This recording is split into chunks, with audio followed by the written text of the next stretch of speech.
to the representative of the Russian Federation.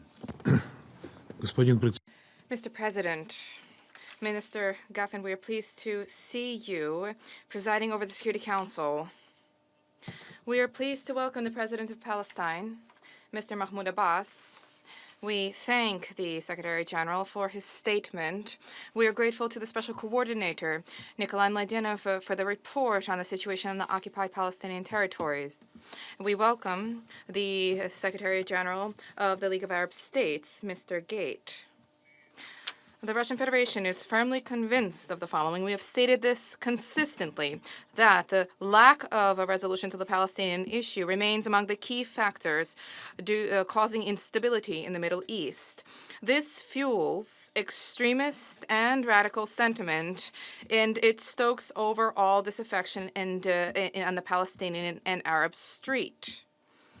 The Russian Federation has and continues to support a just solution to the Palestinian issue on the basis of the relevant United Nations Security Council and General Assembly resolutions, the Madrid Principles, and the Arab Peace Initiatives.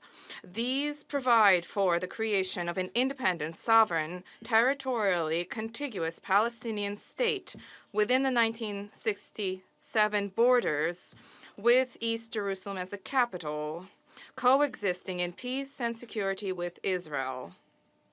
Our vision for Palestinian-Israeli settlement coincides and aligns with the consolidated Arab assessments that have been reflected in the final outcome of the ministerial meeting of the League of Arab States, which was held on 1 February in Cairo. The European Union, in a special statement dating 4 February, confirmed their full commitment to the two-state solution. The present U.S. administration has undertaken an endeavor to propose another way to resolve the protracted Palestinian-Israeli conflict, a path which fails to reflect the core elements of the universally recognized international legal framework for the Middle East peace process as set out in General Assembly and Security Council resolutions and the Arab Peace Initiative. We have stated repeatedly that we will accept that settlement plan which is acceptable on a reciprocal basis for both sides. However, what is to be done when one side, the Palestinian side, regards the plan as unjust and refuses to accept it? A plan where the resolution to key final status issues for the Palestinian territories, borders, settlements, East Jerusalem, refugees, fundamental security issues is proposed at the expense of unilateral concessions. And what is to be done in general? How is it possible to achieve a fair, just settlement unilaterally?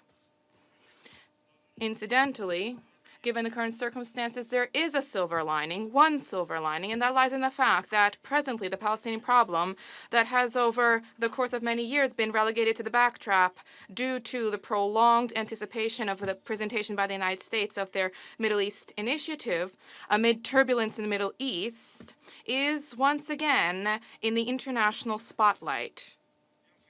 The deal of the century, regardless of what views there may be vis-a-vis the deal of the century, has drawn attention to the need to resolve the Palestinian issue.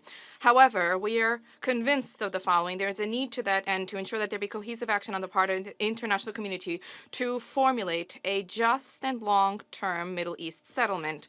We believe that under present conditions, given the situation that has unfolded, there's a need to revitalize the efforts of the Quartet of International Mediators, which is the sole mechanism recognized by the Security Council to support the Middle East peace process. The Russian Federation, as a member of the Quartet, stands ready to engage in close coordination with Arab partners, Israel, Palestinians, and all interested parties in order to help facilitate a compromise.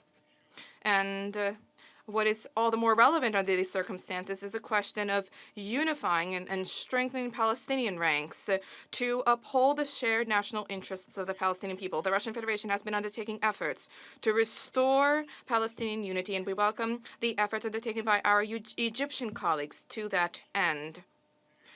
We have trust-based contacts, both with the Palestinians and the Israelis. And in these, we will continue to steadfastly urge them to adopt a constructive approach to agree to negotiations and resolve all pending issues.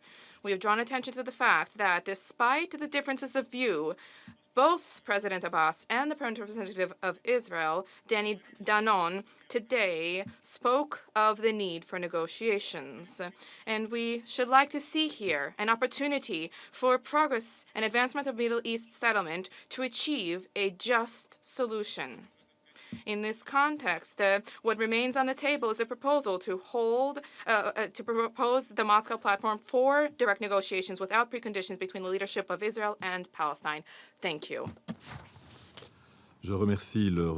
I thank the representative of the Russian Federation.